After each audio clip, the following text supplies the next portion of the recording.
What's up, fellas? So, chapter 2.2a, how and why did international tensions remain high in the period between 1920 and 1923? So, crisis and tensions. My chain's sticking up. After World War I, peace was hard to maintain and tensions grew. So, the fear of communism spread in Europe, helping Benito Mussolini rise to power in Italy. Mussolini ruled as a dictator. He joined Hitler and was later overthrown and killed.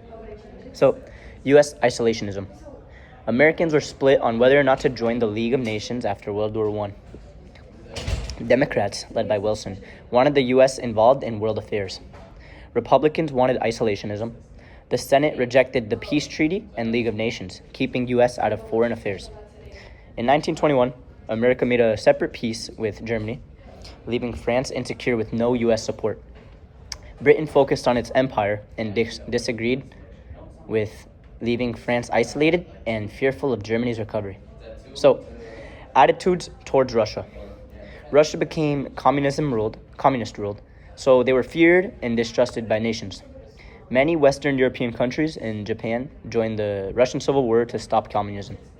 This led to Russia being isolated, and France lost a potential ally against Germany, increasing tensions. So, the German hyperinflation.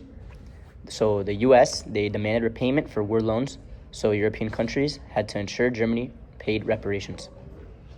Germany claimed they couldn't pay due to heavy debts and economical struggles after war. So, paying these reparations, it caused massive inflation, destroying Germany's economy. Now let's talk about the Ruhr crisis in in 1923. France and Belgium occupied Germany's Ruhr region to seize coal and timber as reparations, since Germany couldn't pay the money. The loss of the Ruhr industry worsened Germany's economy and increased inflation. So the attitudes towards Germany. So Britain and France, they disagreed on Germany's recovery. Britain wanted Germany to recover for trade benefits, and France, they wanted to just keep it weak. So Britain opposed France's Ruhr occupation because it was aggressive. Now, the Corfu incident. Italy faced massive inflation and unemployment, also the cost to live. In 1921, Italian Communist Party rose and increased fears of revolution. Mussolini's Italian Fascist Party used violence against communists and gained support, becoming Italy's leader. Gained support from those fearing revolution, leading to him becoming Italy's leader in 1922. He pursued aggressive nationalism, taking Fiume and Corfu. Europe was concerned by Mussolini's actions, while Britain and France saw him as an ally against communism. Other disputes and tensions. Turkey successfully challenged the Paris Peace Conference settlement, regaining land and national pride. This led to other countries questioning the post-war treaties. Tensions grew between U.S. and Japan over Japanese expansion in East Asia and trade concerns. Germany was weak and resentful, and they felt isolated and vulnerable. The U.S. pursued isolationism, and Italy, under Mussolini, and Turkey and other challenges, peace treaties. Nice, that's A. Let's go to B. So, now with 2.2b, we've got the aims and impact of international treaties and conferences. So, the Washington Conference of 1921 to 22. Oh, sorry, fellas. Look, I got a rose. They put me in NHS. I might actually have to do productive stuff. All right, so look. The aims and impact of international treaties and conferences. I already said that. So, rising tensions in East Africa from Japan's expansion risked a naval arms race and war. The U.S. invited 9 nations: Italy, France, Britain, Japan, Belgium, China, Portugal, Netherlands, to discuss limiting naval power. The Washington Naval Conference. The conference produced treaties to ensure peace in East Asia. The Five-Power Treaty. Japan reduced navy and withdrew Chinese land. Western powers agreed to not build new bases near Japan. All 5 countries limited warship tonnage. So, the Four-Power Treaty. The U.S. Britain, France, and Japan agreed to respect Pacific territories and settle disputes peacefully, ending Britain's 1902 alliance with Japan. So, the Nine Power Treaty. All nations promised to protect China's independence and support equal trade rights. So, the open door policy. Treaty limitations only applied to certain ships, causing a race to build cruiser ships. No enforcement system, so countries could break them with no punishment. So now, the Genoa Conference, like Genoa Salami, right, of 1922, lasted from April 10 to May 19 of 1922. Also, it was led by Lloyd George to fix European economy.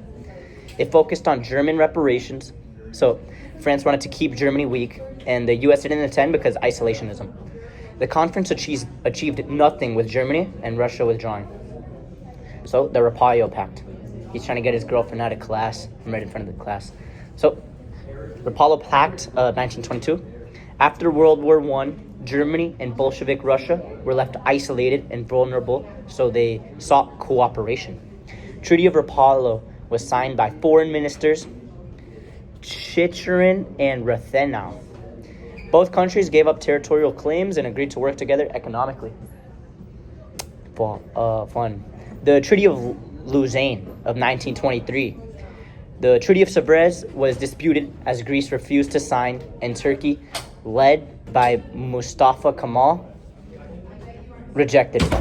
Representatives of all the countries met in Lausanne, Switzerland, to resolve border disputes and tensions. So, the Treaty of Lausanne aimed to end the state of war in the East and restore peaceful relations and trade. It settled borders for Turkey, Greece, Bulgaria, and recognized Turkey's independence under Mustafa. Kemal, first successful country to challenge Paris Peace Conference. Genoa Conference failed, leading to closer Germany and Russia relations, culminating in the Treaty of Rapallo Pact. So, now 2.2c, the changing relations between the major powers. Look, I got in the NHS. I'm gonna get good stuff for college. And I'm super proud of you. Thanks. So, after World War I, many countries struggled to rebuild. Germany had hyperinflation, unemployment, and social problems. This kept tensions high from 1919 to 1923. So, now the fear of communism / the USSR. The Bolsheviks' rise in 1917 alarmed Europe. The Comintern in Moscow promoted worldwide revolution, spreading across Europe. I'm sorry, there's hella humans, I'm scared. So, foreign powers supported opponents of Bolsheviks to stop revolution. By 1921, Bolsheviks were secure in Russia, but abandoned plans for worldwide revolution seeking peace. Britain moved to recognize Russia, but France remained hostile, fearing revolution and unpaid debts. The Rapallo Treaty ended German and Russia isolation, alarming France and Poland. So, the impact of decisions taken by the U.S. The USA's refusal to ratify the Paris Peace Settlement weakened the treaties and left France feeling vulnerable without U.S. or British support. U.S. demanded back war loans given to France and Britain, worsening economic problems. Britain tried to compromise with Germany's over reparations, and France insisted on full payment. So, the French attitude towards Germany. Germany invaded France twice in 50 years, making security their top priority. Clemenceau pushed for a harsh Treaty of Versailles to keep Germany weak. France demanded full reparations and refused compromise. France occupied Ruhr in 1923 to enforce reparations. And then finally, France left with no guaranteed support from the US or Britain. Thank you, fellas. That's 2.2. I'll see y'all in 2.3.